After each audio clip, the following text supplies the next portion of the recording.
The white dress sparkled under the artificial sunlight of the celestial garden station. Elena Voss stood at the altar, her heart beating fast as she looked out at the crowd. Hundreds of beings from across the galaxy had come to watch her wedding. Some had blue skin, some had tentacles instead of arms, and some looked like walking crystals. But they were all here for the same reason: to see a human marry into one of the most powerful families in known space. Elena's hands shook slightly as she adjusted her veil. She had dreamed of this day for 3 years, not just because she loved Keth, but because this marriage would change everything for humanity. Her people had been trying to join the Galactic Council for decades, but the other species always said humans were too young, too wild, too dangerous. "Today changes everything," she whispered to herself. The space station hung in orbit above New Terra, humanity's newest colony world. Through the huge glass windows, Elena could see the blue and green planet below. Thousands of humans lived down there, building cities and farms, hoping for a better future among the stars. Elena heard footsteps behind her. She turned, expecting to see Keth in his formal robes. Instead, she saw her best friend and ship's officer, Marcus. "Elena," Marcus said quietly, "we have a problem." Before Elena could ask what he meant, the large doors at the back of the ceremony hall opened. Keth walked in, but he wasn't wearing his wedding clothes. Instead, he wore the dark blue uniform of an Altarian official. Behind him walked a group of serious-looking aliens in similar uniforms. The crowd began to whisper. Elena felt her stomach drop. Keth walked slowly down the aisle. His tall, thin frame moved with the grace his people were known for. His silver skin caught the light, and his large black eyes looked sad. But there was something else in his expression, something that made Elena's heart race with fear. "Elena," Keth said as he reached the altar. His voice was formal, not the warm tone she knew. "I must speak to you and all gathered here." Elena stared at him. "Keth, what's going on? Where are your wedding robes?" Keth looked away from her for a moment. When he looked back, his expression was cold. "There will be no wedding today." The whispers in the crowd grew louder. Elena felt like the floor was falling away beneath her feet. "What do you mean?" she asked. Keth turned to face the crowd. His voice became louder, more official. "Citizens of the galaxy, I have been sent here by the Altarian Trade Council with an important announcement." Elena grabbed his arm. "Keth, stop. What are you doing?" He gently pulled his arm away. "The Council has decided that humanity is not ready for full membership in galactic society." The crowd erupted. Some aliens nodded as if they had expected this. Others looked shocked. The human guests looked confused and angry. Keth continued speaking, his voice carrying across the hall. "After careful study, we have determined that humans are too unpredictable and primitive for true partnership. Your species shows promise, but you are not yet civilized enough to join the greater galactic community." Elena felt like she had been hit in the chest. "That's not true. You know that's not true. I've explored more star systems than any Altarian. Captain, human scientists have made breakthrough discoveries. We've helped settle disputes between—" "Enough," Keth said firmly. He looked at her with what might have been pity. "Your individual achievements are impressive, Elena. But they do not change what your species is. Humans are too emotional, too quick to violence, too chaotic." An elderly alien with blue-green skin stood up in the crowd. Elena recognized him as Ambassador Vorik from the Council. "The decision has been made," Vorik announced. "Humanity will remain restricted to the Sol system and its immediate colonies. No further expansion will be permitted." Elena's face burned with shame and anger. "You can't do this. We have rights. We have treaties. Treaties that are now void," Keth said quietly. "I'm sorry, Elena. I truly am. But I cannot marry someone from a species that has been deemed unfit." The words hit Elena like physical blows. Around the hall, the alien guests began to leave. Some looked uncomfortable, but others seemed pleased. She heard laughter from somewhere in the crowd. Look at her, someone said in a language Elena's translator picked up. She actually thought she was good enough. Humans always think too highly of themselves, another voice said. Elena stood frozen in place, watching as the hall emptied. The beautiful decorations, the flowers from 12 different worlds, the carefully planned ceremony, it all seemed meaningless now. Marcus stepped up beside her. Elena, we should go. She shook her head.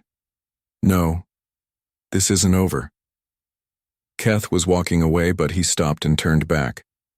Elena, please, accept this with dignity. Your species will be allowed to trade with the outer systems. You won't be completely cut off. In time, perhaps. In time? Elena's voice was sharp. How much time? 100 years? 1,000? While you and your council decide if we're good enough? Keth's expression softened slightly. I did care for you, Elena. I hope you believe that. But not enough to stand up for us, Elena said. Not enough to fight for what's right. He looked away. Goodbye, Elena. As Keth left with the other officials, Elena stood alone at the altar. The few remaining humans in the crowd looked at her with pity and anger. The live broadcast that was supposed to show humanity's triumph had instead shown the galaxy their rejection. Elena looked down at her wedding dress, then up at the stars visible through the station's windows. Something was building inside her. Not sadness, but something harder and more dangerous. Marcus, she said quietly. Yes? Prepare the Defiance for launch. Marcus looked confused. Elena, maybe you should rest. This has been... Prepare the ship. Elena repeated, her voice stronger now. We're leaving. Where are we going? Elena looked out at the vast darkness between the stars. Somewhere out there were answers. Somewhere out there was proof that humanity deserved better than this humiliation. Beyond the edge, she said. Beyond where they tell us we can't go. 3 days had passed since the wedding that never happened. Elena sat in the captain's chair of her ship, the Defiance, staring at the star charts on the main screen. Her wedding dress hung in her quarters, but she had changed into her old explorer uniform. It felt right, like putting on armor for battle. Captain, Marcus said from the navigation station. Are you sure about this course? We're heading straight for the Forbidden Zone. Elena nodded. I'm sure. The Forbidden Zone was a region of space that all galactic maps marked with warning symbols. No one knew what was out there. The Galactic Council had declared it off-limits centuries ago, claiming it was dangerous. Most species obeyed without question, but Elena had always wondered why. The Council says there's nothing out there but empty space and radiation, said Lisa, the ship's engineer. She was young, barely 25, but brilliant with machines. Why would they forbid something that's just empty? Maybe because it's not empty, Elena replied. The ship's communications officer, David, looked up from his station. Captain, we're getting messages from Earth. The government wants us to return immediately. Elena wasn't surprised. Her wedding failure had been broadcast across human space. The leaders back on Earth were probably panicking, worried about making the situation worse. Ignore them, Elena said. But Captain, I said ignore them. Elena's voice was firm. We're not going back to Earth so they can tell us to accept our place. We're going to find our own answers. Marcus moved to stand beside her chair. Elena, what if there really is nothing out there? What if we're risking our lives for empty space? Elena looked at him. Marcus had been her friend since their academy days. He had followed her through 3 years of deep space exploration, through battles with space pirates, and through diplomatic missions to hostile worlds. He trusted her judgment, but she could see the doubt in his eyes. Then we'll know. For sure, she said, but I don't think it's empty, Marcus. I think the Council has been lying to everyone. The Defiance was a small ship, built for exploration rather than comfort. It had a crew of only 12 humans, all volunteers who had chosen to follow Elena into the unknown. They were scientists, engineers and soldiers who believed that humanity deserved better than the cage the Council wanted to put them in. 2 weeks into their journey, they reached the edge of mapped space. The stars ahead looked different, older, more distant. The ship's sensors picked up strange energy readings that didn't match anything in their databases. "Captain," Lisa called from her station, "I'm reading something big ahead. Really big." Elena leaned forward. "How big?" "Bigger than a space station. Bigger than anything we've ever seen." On the main screen, a shape began to appear as they got closer. At first, it looked like a small moon floating in space. But as the Defiance moved nearer, Elena realized it wasn't natural. The surface was covered in geometric patterns like circuit boards made of metal and crystal. "It's artificial," David whispered. "Someone built that." The structure was massive, easily the size of a small planet.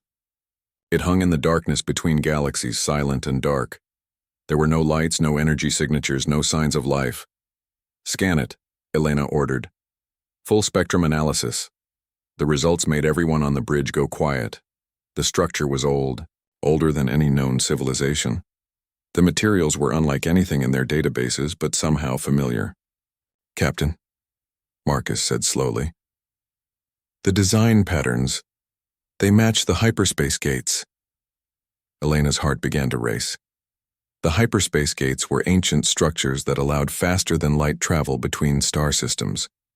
They were found throughout the galaxy, and every species used them, but no one knew who had built them. The builders were called the architects, but they had vanished millions of years ago. "Are you saying this was built by the architects?" Elena asked. "It's possible," Marcus replied. "The energy patterns are similar but much more complex." Elena made a decision that would change everything. "Take us closer. Look for a docking port." "Captain," David protested, "this could be dangerous. We don't know what's inside." "That's exactly why we need to find out," Elena said. As they approached the structure, sections of its surface began to move. Massive doors opened, revealing a docking bay that was perfectly sized for their ship.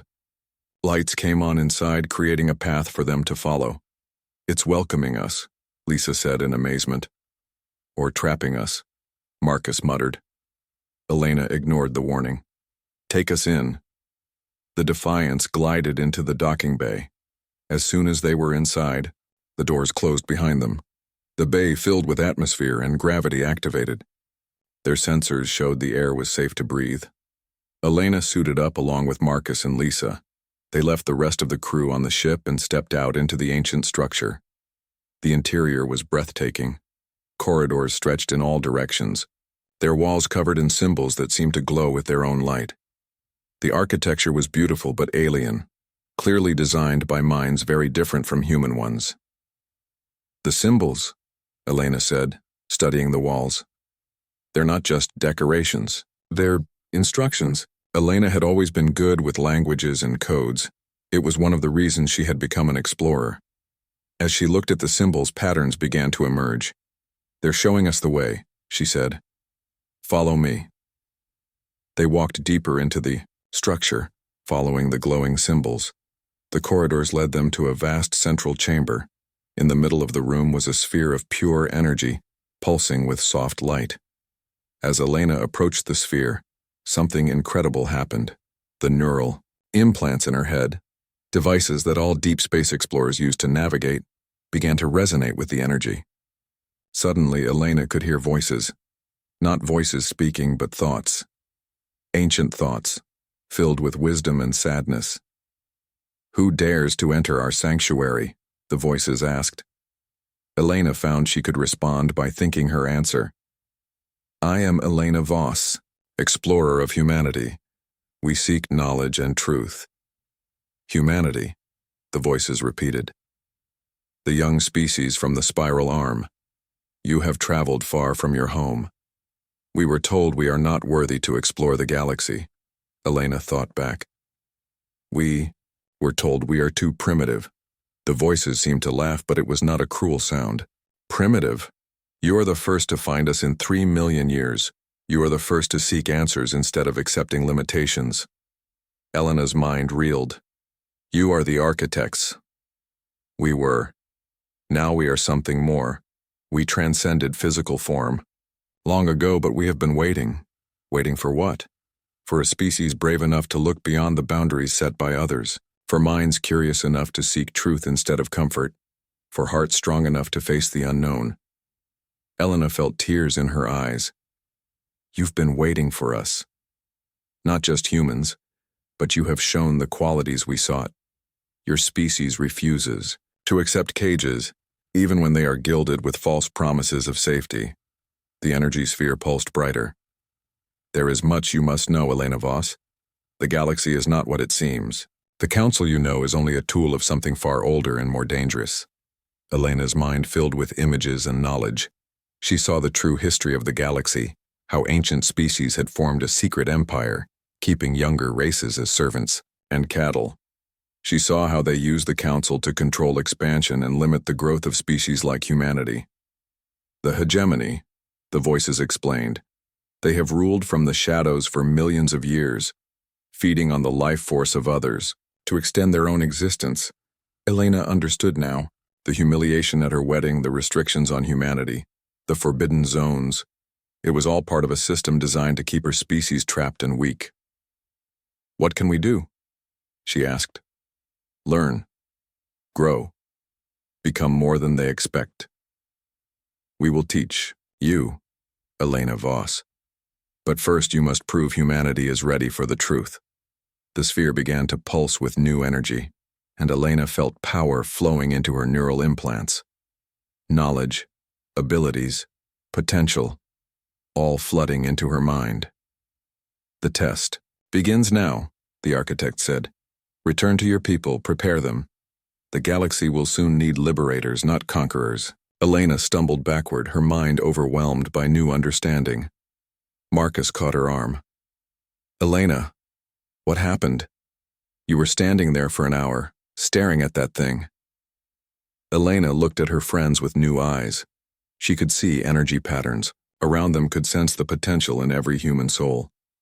We're going home, she said. But not to surrender. We're going to war. Elena stood in the center of the architect chamber, her body glowing with strange energy. The knowledge they had given her was overwhelming, like trying to drink from a waterfall. She could see things differently now, understanding connections between energy and matter that human science had never discovered. Elena, Marcus called out, reaching for her. What's happening to you? Elena looked at her hands. They seemed to flicker between solid flesh and pure light. The architect voices spoke in her mind again. The transformation has begun, they said. But it is temporary. You have perhaps 72 hours before your human form reasserts itself. What do I need to do? Elena thought back. Prove that humanity deserves freedom. The hegemony controls the galaxy through a central network at the galactic core. If you can destroy it, every suppressed species will be freed. Elena felt a chill despite the energy flowing through her. You want me to infiltrate the most protected place in the galaxy? Alone? Not alone. Your species has allies you do not know about. But yes, you must lead this mission. The network can only be destroyed from within, and only someone with architect abilities can reach it. Marcus and Lisa were staring at her with worried expressions. Elena realized she had been silent for several minutes while communicating with the architects. We need to go, Elena said aloud. There's something I have to do. Elena, what did those things do to you? Lisa asked, her voice shaking. Elena looked at her friend and concentrated. Suddenly, she could see Lisa's life force, the energy that made her alive and thinking. She could see the same energy in Marcus, but also something else. Fear, loyalty, love. Human emotions had their own energy signatures. They showed me the truth, Elena said, and they gave me the power to do something about it. Back on the Defiance, Elena called her crew together in the main briefing room. She told them everything, about the hegemony, about the secret empire that had been controlling the galaxy, about the test she had to complete. So, let me understand this, said Tom, the ship's weapons officer. You want to attack the galactic core, the most heavily defended location in known space? Not attack, Elena corrected. Infiltrate. I can phase through matter now, become invisible, manipulate electronics with my mind, but only for a short time. David shook his head. Even if you can do all that, how do you get there? It's weeks of travel, and every jump gate is monitored by the council. Elena smiled. For the first time since her wedding, she felt truly confident.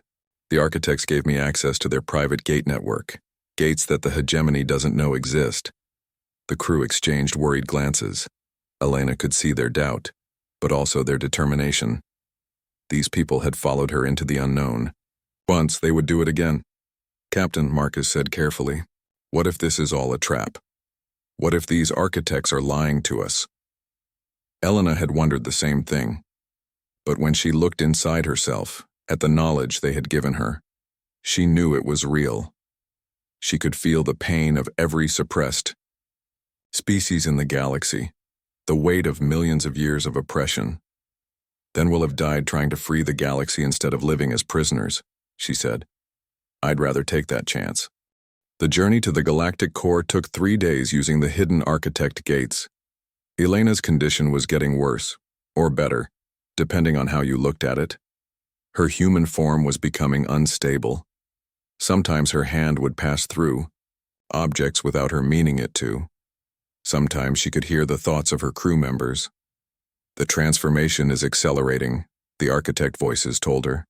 You must hurry. On the final day, they reached the edge of the galactic core. The space around them was filled with ancient stars and massive structures. The hegemony's central command was a space station the size of a small moon, surrounded by defensive platforms and patrol ships. How are we supposed to get close to that? Lisa asked, staring at the displays.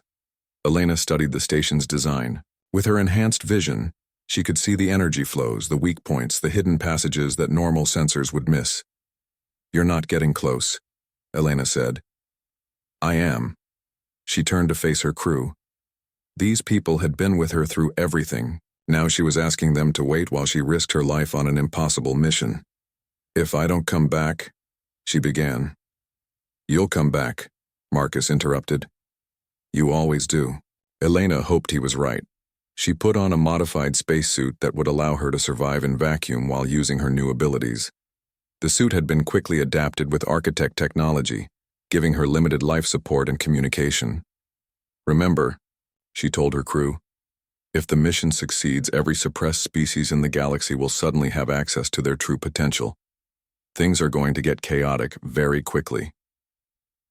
Elena stepped into the ship's airlock. As the outer door opened, she took a deep breath and stepped out into space. The sensation was incredible. Instead of the cold death that space usually meant for humans, Elena felt alive and connected to everything around her. She could sense the energy patterns of every star, every planet, every living being in the area. She began to fly, not with engines, but by manipulating the energy fields around her body. It was like swimming through light itself. The hegemony station grew larger as she approached. Defense systems scanned the area around her, but Elena was moving between energy states, invisible to their sensors. She phased through the outer hall and found herself inside the station. The corridors were filled with beings she had never seen before.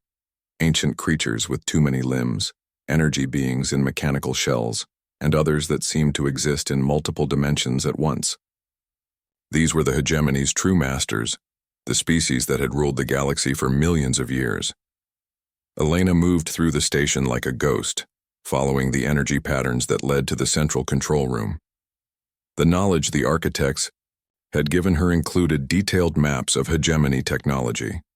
As she got closer to her target, Elena began to understand the true horror of what the hegemony had built.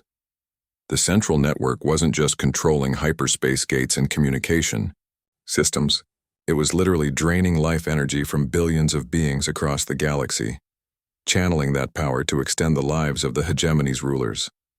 Every time a human died young, every time a species was restricted from expanding, every time potential was wasted, the hegemony fed on that lost energy. Elena reached the central control room. It was guarded by energy barriers that would have stopped any normal intruder, but she walked through them like they were made of air. Inside, she found the heart of the network, a massive crystalline structure that pulsed with stolen life force. Thousands of data streams flowed through it, carrying information and energy from across the galaxy. As Elena approached the crystal, alarms began to sound. Her presence had finally been detected. Intruder in the core! Voices shouted in languages Elena didn't recognize. She had minutes, maybe less, before security forces arrived. Elena placed her hands on the crystal and began to channel all the architect energy inside her into it. The crystal began to crack. The stolen life energy started to flow backward, returning to its sources across the galaxy. But the effort was destroying Elena's human form. She could feel herself beginning to dissolve into pure energy. Elena, Marcus's voice came through, her communicator. Whatever you're doing, it's working. Every gate in the sector just activated at once. Elena smiled as her vision began to fade. She had done it. The network was collapsing, the hegemony's control was breaking, and across the galaxy, suppressed species were suddenly discovering their true potential. But as her consciousness started to slip away, Elena made one final decision. Instead of letting herself dissolve completely, she grabbed onto her humanity with everything she had left. She would not transcend. She would not become pure energy. She was human, and she would stay human. The explosion of freed energy from the crystal threw Elena across the room. When the light faded, she lay on the floor. Her spacesuit cracked, but intact. She was weak, barely conscious, but she was still herself. Through her communicator, she could hear chaos erupting across the galaxy. Species that had been held back for millennia were suddenly free. The revolution had begun. Elena struggled to her feet and began the long journey back to her ship. She had passed the test, but the real work was just beginning. Elena crawled through the damaged corridors of the hegemony station, her spacesuit's emergency life support beeping warnings. Behind her, the central control room was still glowing with unstable energy. The massive crystal that had controlled billions of lives was now nothing but glowing fragments scattered across the floor. Elena, Marcus's voice crackled through her damaged communicator. Elena, can you hear me? I'm here, she whispered, her voice weak. I'm coming back. As she made her way through the station, Elena could see the chaos her actions had caused. Emergency lights flashed red throughout the corridors. Ancient beings that had ruled the galaxy for millions of years were running in panic, their stolen power suddenly cut off. Through the station's windows, Elena could see explosions in space. Ships were attacking the defensive platforms. The revolution had already begun. Elena reached an outer airlock and prepared to phase through the hull again, but her powers were almost gone. She could barely turn her hand invisible, let alone fly, through space. The architect energy was fading, leaving her human once more. Marcus, she said into her communicator. I need pickup, I can't fly anymore. We're coming, Marcus replied. Hold on. Through the chaos around the station, the Defiance appeared like a guardian angel. It dodged between exploding defense platforms and angry hegemony ships to reach Elena's position. A docking tube extended and locked onto the airlock where Elena waited. When Elena stumbled aboard her ship, her crew cheered. But their celebration was short-lived. Captain, David called from the communication station. You need to see this. The main screen lit up with reports from across the galaxy. On world after world, species that had been held back for centuries were suddenly discovering abilities they never knew they had, but it wasn't happening peacefully. On the water world of Aquanus, the fish-like inhabitants were suddenly able to breathe in space and were attacking the orbital stations that had controlled their trade for generations. On the desert planet Eridus, the rock creatures were growing to 10 times their normal size and tearing down the council buildings that had taxed them into poverty. Even worse, some species were turning on each other. Old grudges that had been kept quiet by hegemony control were exploding into open warfare. It's chaos, Lisa said, staring at the reports. The whole galaxy is fighting. Elena slumped into her captain's chair.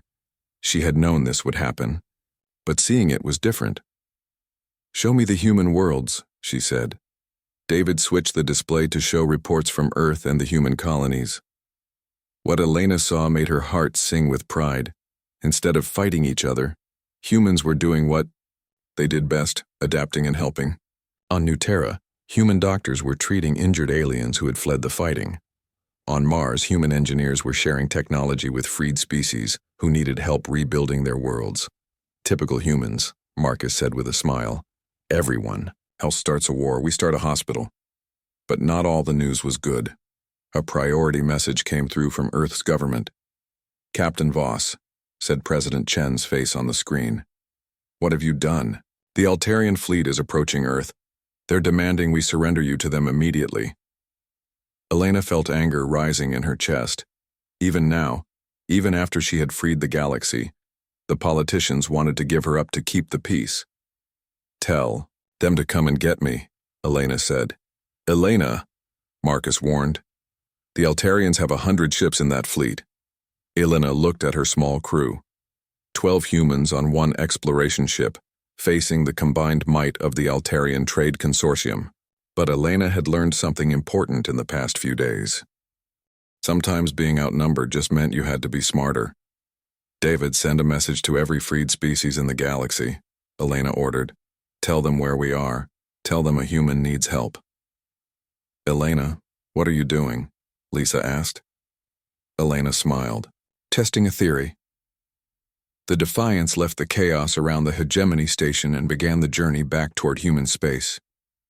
Elena used the time to study the reports coming in from across the galaxy. The pattern was becoming clear. Species that had been suppressed the longest were the most angry and violent in their freedom. But species that had been freed more recently, like the humans, were trying to help, rather than hurt. The hegemony didn't just steal their power, Elena realized. They stole their hope. Some of these species have been enslaved so long they've forgotten how to be anything but angry. 3 days later, they reached the edge of human space. The Altarian fleet was there waiting, sleek silver ships arranged in perfect formation around Earth. Captain Voss, came a transmission from the flagship. Elena recognized the voice. It was Keth, her former fiancé. Hello, Keth, Elena replied. Come to finish humiliating me? Come to arrest you, Keth said, but his voice sounded tired. Elena, you've destroyed everything. The galaxy is at war because of what you did. The galaxy is free because of what I did, Elena corrected. There's a difference. Surrender now, and we'll make sure you're treated fairly. Elena looked at her crew. They were scared, but determined. They had followed her this far. They would follow her to the end. I have a better idea, Elena said. Why don't you surrender to me? Keth laughed, but it wasn't a happy sound. You have 1 ship. I have 100. How exactly do you plan to make me surrender? Elena pointed to the main screen. Look behind you. The space around the Altarian fleet suddenly filled with ships. Not human ships. Elena's people barely had a dozen vessels capable of interstellar combat. These were ships from across the galaxy. Species that Elena had never heard of. Flying vessels of every shape and size imaginable. There were crystal ships, from the mineral worlds, living ships grown by the plant peoples, energy ships that looked like captured lightning, and hundreds of others. What is this? Keth demanded. This, Elena said, is what happens when you free a galaxy. These are all the species your hegemony masters kept suppressed. They heard that a human needed help and they came. Elena opened a channel to all the ships. My name is Elena Voss, she announced. 3 days ago, I destroyed the network that kept all of us in chains. Today, I'm asking you to stand with me against those who would put those chains back on. The response was immediate. Hundreds of voices in dozens of languages all said the same thing. We stand with the humans. Elena looked at the Altarian fleet. They were completely surrounded, outnumbered 50-1 by species they had helped oppress.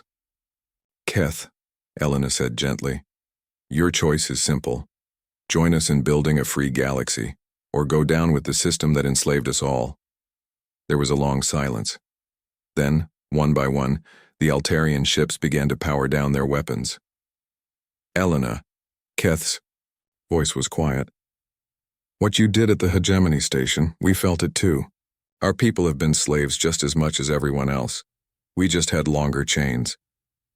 Elena felt a surge of hope. Then help us build something better. The hegemony rulers are still out there, Keth warned. The ancient ones, they won't give up easily.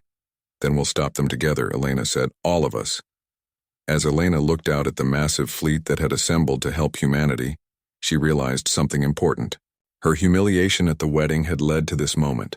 Dozens of species working together as equals for the first time in galactic history. But she also knew this was just the beginning. The real rulers of the hegemony were still out there, and they would not accept freedom for their slaves. The final battle was yet to come. Elena stood on the bridge of her ship, surrounded by the largest fleet in galactic history. Ships from hundreds of worlds had answered her call, all united by one simple idea. Freedom was worth fighting for. But even as she watched the massive fleet prepare for battle, Elena felt something wrong inside her body. The architect energy was not completely gone. It was changing, growing stronger again, but in a different way. Elena, Marcus said quietly, are you okay? You're glowing again. Elena looked at her hands. He was right. A soft light was coming from her skin, getting brighter by the minute. The architect voices spoke in her mind, clearer than ever before. The final choice approaches, Elena Voss. The network you destroyed was only one part of the hegemony's power. Their true strength comes from something far older. What do you mean? Elena thought back. The ancient rulers did not just steal energy from other species. They learned to steal time itself. They have lived for millions of years by taking life from entire worlds. To truly free the galaxy, they must be stopped. Elena felt a chill. How? There is a way, but it requires a sacrifice that no being has ever been willing to make. Before Elena could ask what they meant, the space around the fleet began to change. Stars dimmed, and a massive shadow fell across all the ships. Captain, David shouted, from his station. Something's coming through hyperspace. It's huge. The shadow took shape, becoming a structure so large it made the hegemony station look like a toy. It was black as space itself, covered in symbols that hurt to look at. This was the true seat of power in the galaxy, the Void Throne. All ships, Elena broadcast to the fleet, prepare for battle. But as the Allied ships moved to attack positions, something terrible happened. The Void Throne began to drain energy from every vessel in the fleet.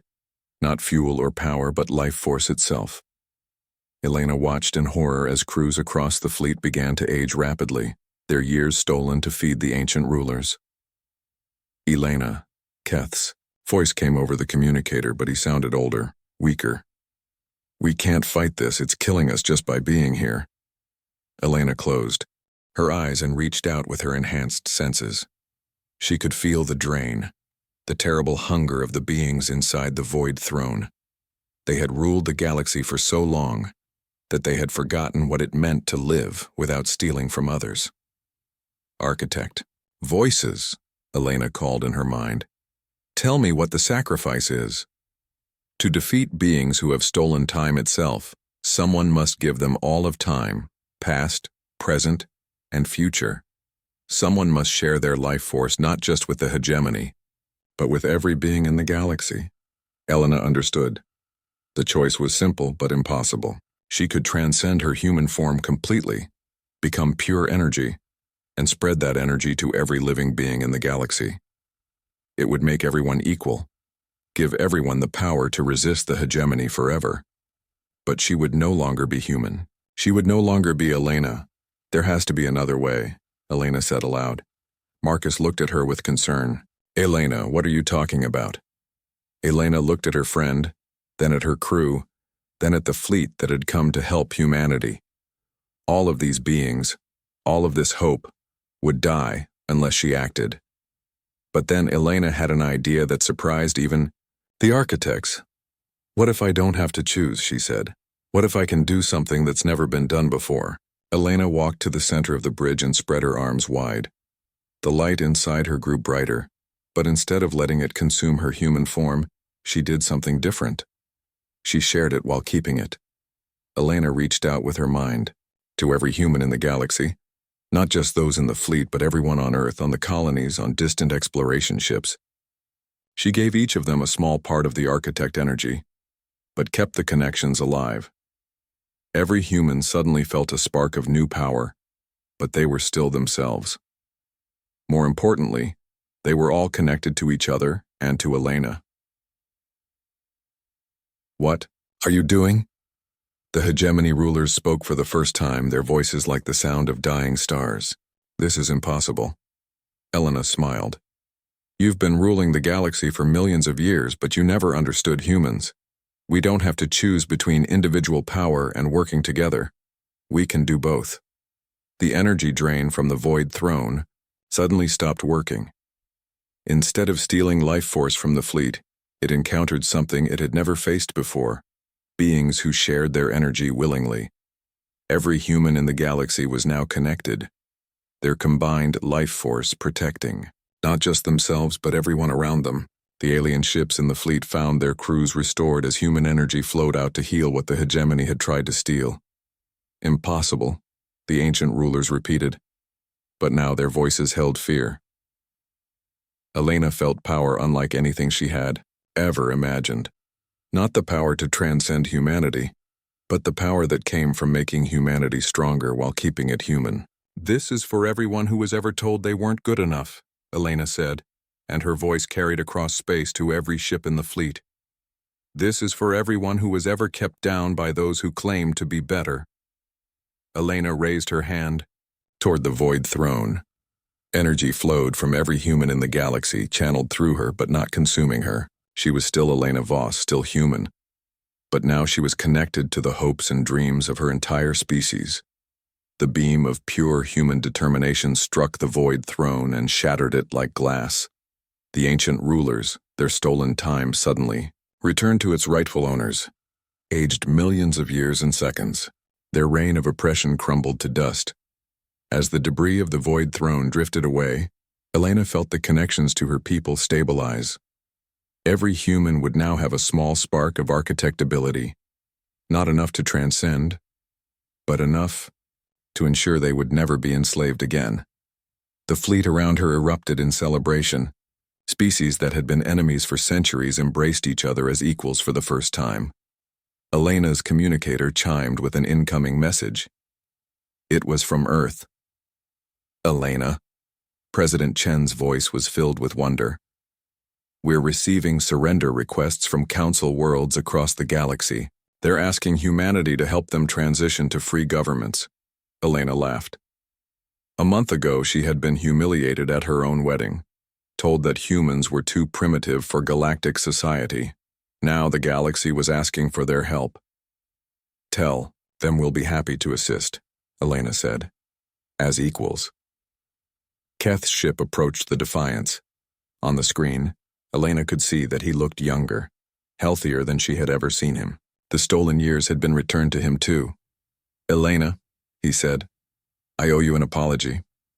We all do. What I did at the wedding was exactly what needed to happen," Elena interrupted. "If you hadn't humiliated me, I never would have gone looking for answers. Sometimes the worst moments in our lives lead to the best outcomes." Elena looked down at herself. She was still wearing her modified wedding dress under her spacesuit. It had become her symbol of refusal to accept limitations.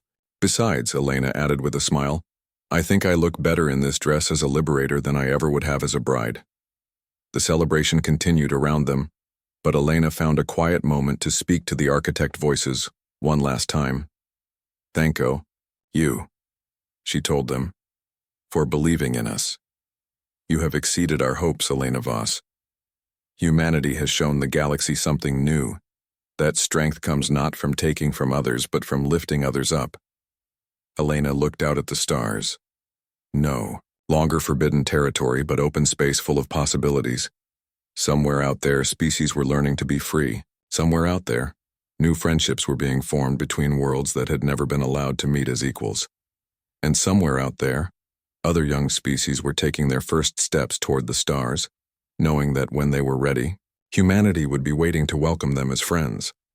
Elena Voss, once a humiliated bride, now stood as the woman who had freed a galaxy, and she had done it while remaining exactly who she was, human, stubborn, and absolutely refusing to accept that anyone was better than anyone else. The stars had never looked more beautiful.